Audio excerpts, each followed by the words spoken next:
Hello guys, മറ്റൊരു വീഡിയോയിലേക്ക് സ്വാഗതം. ഇന്ന് ഞാനൊരു പുതിയ വീഡിയോ സീരീസ് സ്റ്റാർട്ട് ചെയ്യുന്നുണ്ട്. നമ്മൾ മുന്നൊരു വീഡിയോയിൽ നമ്മൾ എന്താണ് സി ഷാർപ്പ് എന്നും അതുപോലെ .NET എന്ന ഫ്രെയിംവർക്ക് എന്താണെന്നും എങ്ങനെ നമുക്കൊരു വിൻഡോസ് ഫോംസ് ആപ്ലിക്കേഷനോ അല്ലെങ്കിൽ കൺസോൾ ആപ്ലിക്കേഷനോ വെബ് ആപ്ലിക്കേഷനോ നമുക്ക് ക്രിയേറ്റ് ചെയ്യാമെന്ന് നമ്മൾ പരിചയപ്പെട്ടിരുന്നു. ഇന്ന് ഈ സീരീസിൽ ഒരു ബിഗിനർ ലെവലിൽ നമുക്ക് എങ്ങനെ ഒരു വിൻഡോസ് ഫോംസ് ആപ്ലിക്കേഷൻ C# എന്ന പ്രോഗ്രാമിംഗ് ലാംഗ്വേജും ഫ്രെയിംവർക്കും യൂസ് ചെയ്ത് നമുക്ക് വിൻഡോസ് ഫോംസ് ആപ്ലിക്കേഷൻ എങ്ങനെ നമുക്ക് ക്രിയേറ്റ് ചെയ്യാന്നുള്ളതാണ് നമ്മൾ പരിചയപ്പെടുത്തുന്നത്. അതിനായിട്ട് നമുക്ക് ഒരു IDE ആവശ്യമുണ്ട്. നമുക്ക് അത് ആ ഒരു ഫോം ഡിസൈൻ ചെയ്യാൻ നമ്മളുടെ സ്ക്രിപ്റ്റ് എല്ലാം ആഡ് ചെയ്യാൻ, അതുപോലെ തന്നെ നമ്മുടെ കോഡ്സ് എല്ലാം ചെയ്യാൻ വേണ്ടിയിട്ട് നമുക്ക് ഒരു IDE ആവശ്യമുണ്ട്. ഞാനിവിടെ യൂസ് ചെയ്യുന്നത് വിഷ്വൽ സ്റ്റുഡിയോ കമ്മ്യൂണിറ്റി എഡിഷൻ ആണ്. അതാവുമ്പോൾ നമുക്ക് ബിഗിനർ ലെവലിലാവുമ്പോഴും ഒരു കമ്പനി അല്ല എന്നുണ്ടെങ്കിൽ നമുക്കത് ഫ്രീ ആയിട്ട് യൂസ് ചെയ്യാൻ പറ്റും. സ്റ്റുഡൻറ് എന്നുള്ള ഒരു ബേസിസ് വെച്ചിട്ട് നമുക്കത് യൂസ് ചെയ്യാൻ പറ്റും. അപ്പോൾ ഞാൻ ഇന്നിവിടെ നിങ്ങളെ കാണിക്കുന്നുണ്ട് എങ്ങനെയാണ് നമുക്കൊരു വിഷ്വൽ സ്റ്റുഡിയോ കമ്മ്യൂണിറ്റി എഡിഷൻ നമുക്ക് എങ്ങനെ ഡൗൺലോഡ് ചെയ്യാമെന്നുള്ളത്. അതുപോലെ തന്നെ നമുക്കതിനകത്ത് എങ്ങനെ നമുക്കൊരു പുതിയ വിൻഡോസ് ഫോംസ് ആപ്ലിക്കേഷൻ ക്രിയേറ്റ് ചെയ്യാം എന്നുകൂടെ നമുക്കതിൽ ഇന്ന് ഞാൻ കാണിച്ചു തരുന്നുണ്ട്. അപ്പോൾ അതിനായിട്ട് നമുക്ക് ആ വീഡിയോയിലേക്ക് പോകാം. ഞാൻ ആദ്യമായിട്ട് google.com കയറി download visual studio community edition എന്ന് സെർച്ച് ചെയ്യാം. അപ്പോൾ നമുക്ക് ഫസ്റ്റ് റിസൾട്ട് തന്നെ അതിൻ്റെ നമുക്ക് ഡൗൺലോഡ് ചെയ്യേണ്ട ഒരു പേജ് ഡയറക്റ്റ് ആയിട്ട് നമുക്ക് ഇവിടെ കിട്ടും. നിങ്ങൾ കമ്മ്യൂണിറ്റി എഡിഷൻ തന്നെ എടുക്കണം. വിഷ്വൽ സ്റ്റുഡിയോയുടെ കമ്മ്യൂണിറ്റി എഡിഷൻ തന്നെ എടുക്കണം. ഓക്കെ, നമുക്കിവിടെ ഫസ്റ്റിലായിട്ട് കാണുന്നുണ്ട് കമ്മ്യൂണിറ്റി എഡിഷൻ ഫ്രീ ഡൗൺലോഡ് ആണ്. നമുക്കത് ഡൗൺലോഡ് ചെയ്യാൻ പറ്റും.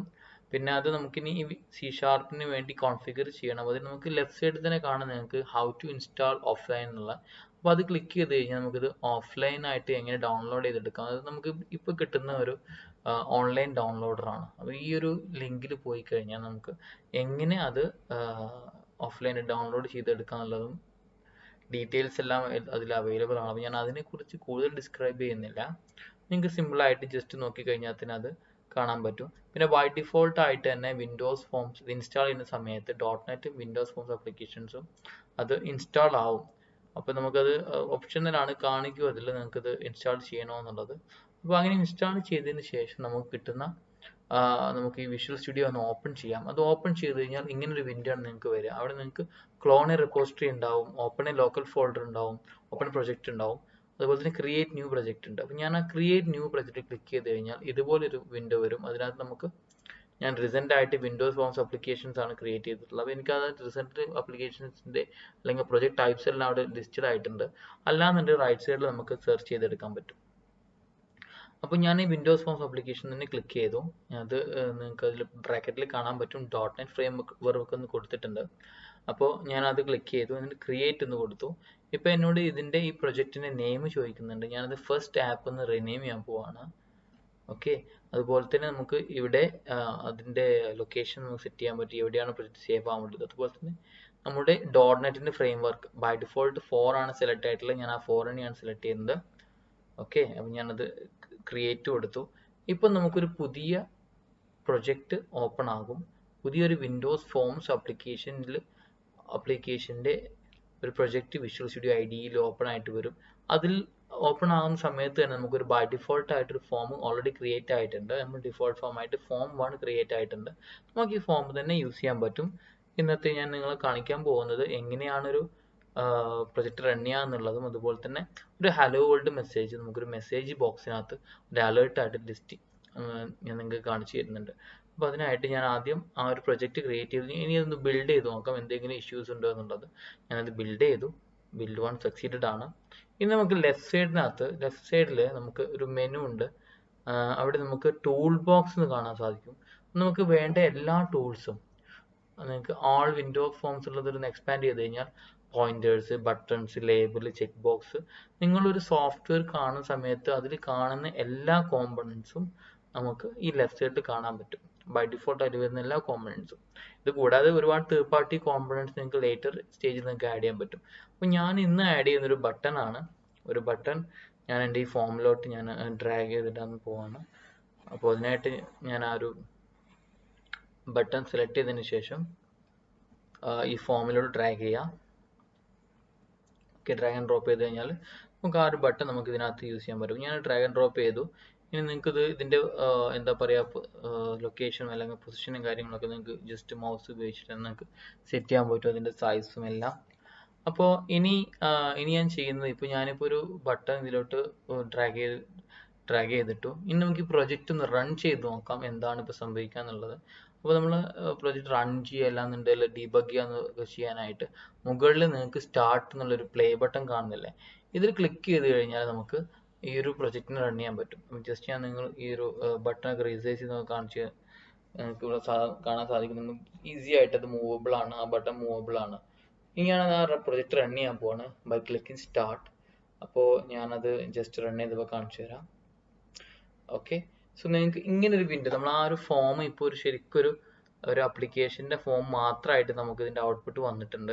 നിങ്ങൾക്ക് ഇതിൽ ബട്ടൺ ഉണ്ട്, നിങ്ങൾക്ക് കാണാൻ സാധിക്കും. ഞാൻ ആ ബട്ടൺ ക്ലിക്ക് ചെയ്യുന്ന സമയത്ത് ഒന്നും വരുന്നില്ല, കാരണം ഞാൻ ആ ഒരു button just drag and drop ചെയ്തിട്ടേ ഉള്ളൂ. ഇനി ആ ബട്ടൺ ക്ലിക്ക് ചെയ്ത് കഴിഞ്ഞാൽ ഈ ബട്ടൺ ക്ലിക്ക് ഇവൻറ്റ്, നമ്മൾ അങ്ങനെയാണ് പറയുക, ഈ ബട്ടൺ ക്ലിക്ക് ഇവൻറ്റിൽ എന്ത് ചെയ്യണം എന്നുള്ളത് അത് സെറ്റ് ചെയ്യാനായിട്ട് ആ ബട്ടൺ ഡബിൾ ക്ലിക്ക് ചെയ്യാം. ഡബിൾ ക്ലിക്ക് ചെയ്യുന്ന സമയത്ത് ഓട്ടോമാറ്റിക്കായിട്ട് നമ്മൾ ഇതിൻ്റെ CS ഫയൽ അല്ലാന്നുണ്ടെങ്കിൽ നമുക്ക് എവിടെയാണ് നമ്മൾ ഈ ഒരു സ്ക്രിപ്റ്റ് അല്ലെങ്കിൽ കോഡെല്ലാം എഴുതുന്നത് അതിൻ്റെ ഫയൽ ഓപ്പൺ ആകും. അവിടുന്ന് റൈറ്റ് ക്ലിക്ക് ചെയ്ത് കഴിഞ്ഞാൽ നിങ്ങൾക്ക് ഡിസൈനറിലോട്ട് വരും ചെയ്യും. സോ ഞാൻ ഡബിൾ ക്ലിക്ക് ചെയ്തിട്ട് ഈ ഒരു ഇവൻറ്റിൽ നമുക്കിവിടെ ഇനി ഞാൻ ടൈപ്പ് ചെയ്യാൻ പോകുന്നത്, എനിക്കൊരു മെസ്സേജ് ബോക്സ് അല്ല അലേർട്ട് മെസ്സേജ് ആണ് എനിക്ക് വരേണ്ടത്. ഇതിന് ഉദ്ദേശിക്കുന്നത് ഹലോ വേൾഡ് എന്ന് കാണിക്കാനാണ്. അപ്പോൾ അതിനായിട്ട് ഞാനിവിടെ മെസ്സേജ് ബോക്സ് എന്നൊരു ക്ലാസ് ആണ് യൂസ് ചെയ്യാൻ പോകുന്നത്. അത് നമുക്ക് പ്രീ ബിൽഡ് ക്ലാസ് ആണ്, ഈ .NET അല്ലെങ്കിൽ വിൻഡോസ് ഫോംസ് ആപ്ലിക്കേഷനകത്തുള്ള ഒരു ക്ലാസ് ആണ് മെസ്സേജ് ബോക്സ്. ജസ്റ്റ് ടൈപ്പ് ചെയ്ത് കഴിഞ്ഞാൽ മെസ്സേജ് ബോക്സ് എന്ന് വരും. .show എന്നുള്ളൊരു ഫംഗ്ഷൻ അതിനകത്തുണ്ട്. അതിൽ നമുക്ക് പാരാമീറ്റർ എന്താണോ കൊടുക്കുന്നത്, അതിൻ്റെ ഒരു സ്ട്രിംഗ് പാരാമീറ്റർ എക്സ്പെക്ട് ചെയ്യുന്നുണ്ട്. അപ്പോൾ ഞാൻ എന്താണ് അവിടെ കൊടുക്കുന്നത്, അവിടെ ഹലോ വേൾഡ് എന്ന് കൊടുത്തു കഴിഞ്ഞാൽ അത് അവിടെ ലിസ്റ്റ് ആവും. അവിടെ നിങ്ങളുടെ പേര് കൊടുത്തു കഴിഞ്ഞാൽ അത് അവിടെ ഡിസ്പ്ലേ ചെയ്യും. ഒരു അലേർട്ട് ബോക്സിനകത്ത് നമ്മളിവിടെ കൊടുക്കുന്ന ടെക്സ്റ്റ് കാണിക്കും.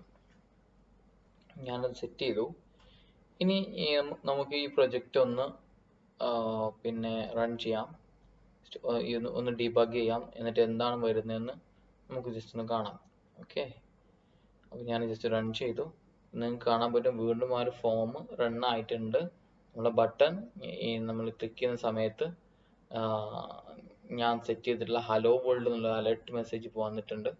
കാരണം നമ്മൾ സിമ്പിൾ ആയിട്ടുള്ള നമ്മൾ ചെയ്തത് ജസ്റ്റ് ഒരു ബട്ടൺ ക്രിയേറ്റ് ചെയ്തു, അത് ഡബിൾ ക്ലിക്ക് ചെയ്തതിനു ശേഷം അതിൽ എന്താണോ ചെയ്യേണ്ടതെന്നുള്ളത് സെറ്റ് ചെയ്ത്, എന്താണോ ചെയ്യേണ്ടതെന്നുള്ള കോഡ് ഞാനിവിടെ എഴുതി, അത് മെസ്സേജ് ബോക്സ് ഡോട്ട് ഷോ, പിന്നെ അതിൻ്റെ ആർഗ്യുമെന്റ് പാസ് ചെയ്ത് ഹലോ വേൾഡ് എന്നായിരുന്നു, അത് കൊടുത്തു, അതവിടെ കാണിച്ചു തന്നു.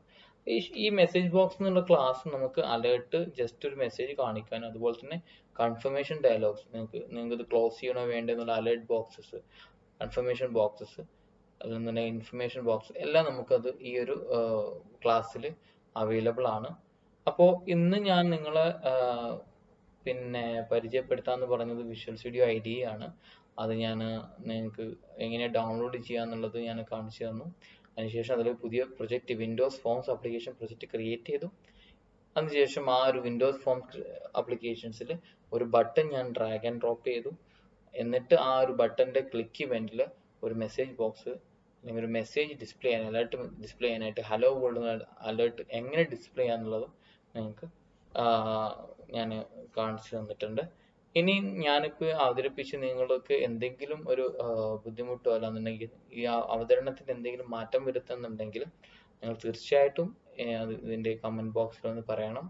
പിന്നെ വീഡിയോ നിങ്ങൾക്ക് ഉപകാരമാകുമെന്ന് വിചാരിക്കുന്നു. ഓക്കെ, അപ്പോൾ ശരി എന്നാൽ ഇതിൻ്റെ നെക്സ്റ്റ് വീഡിയോ ആയി വരുന്നതുവരെ it's me Safeer signing off. Thank you for watching the video.